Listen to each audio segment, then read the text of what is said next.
ಮೂಡಬಿದ್ರೆಯ ಪ್ರತಿಷ್ಠಿತ ಆಳ್ವಾಸ್ ವಿದ್ಯಾಸಂಸ್ಥೆಯ ವಿದ್ಯಾರ್ಥಿನಿ ಕಾವ್ಯಶ್ರೀ ಆತ್ಮಹತ್ಯೆ ಪ್ರಕರಣ ಈಗ ಹಲವು ಬೆಳವಣಿಗೆಗಳಿಗೆ ಕಾರಣವಾಗಿದೆ.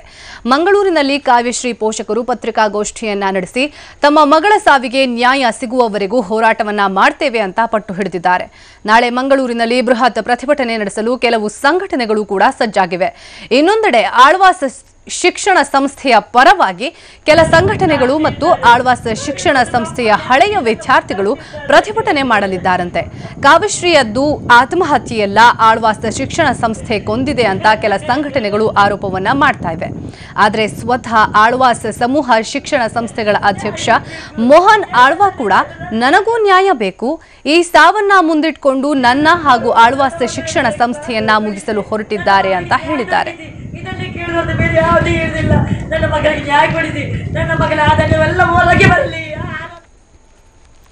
ಮಾಜಿ ಸಚಿವ ಹರತಾಳು ಹಾಲಪ್ಪ ಅವರ ವಿರುದ್ಧದ ಅತ್ಯಾಚಾರ ಪ್ರಕರಣದ ಅಂತಿಮ ತೀರ್ಪು ಇಂದು ಹೊರಬೀಳಲಿದೆ. ಶಿವಮೊಗ್ಗ ನ್ಯಾಯಾಲಯ ಅಂತಿಮ ತೀರ್ಪನ್ನ ಪ್ರಕಟಿಸಲಿದ್ದು ಕುತೂಹಲ ಕೆರಳಿಸಿದೆ. ಇನ್ನು 2009 ನವೆಂಬರ್ 26ರಂದು ಮಹಿಳೆಯೊಬ್ಬರು ತನ್ನ ಮೇಲೆ ಅತ್ಯಾಚಾರ ಮಾಡಲಾಗಿದೆ ಅಂತ ಪೊಲೀಸ್ ಠಾಣೆಯ ಮೆಟ್ಟಿಲೇರಿದ್ರು. ಮಾಜಿ ಸಚಿವ ಹಾಲಪ್ಪ, ಬಸವರಾಜ್ ಮತ್ತು ಗಿರೀಶ್ ಎಂಬುವರ ವಿರುದ್ಧ ಈ ಮಹಿಳೆ ದೂರನ್ನ ದಾಖಲಿಸಿದ್ರು.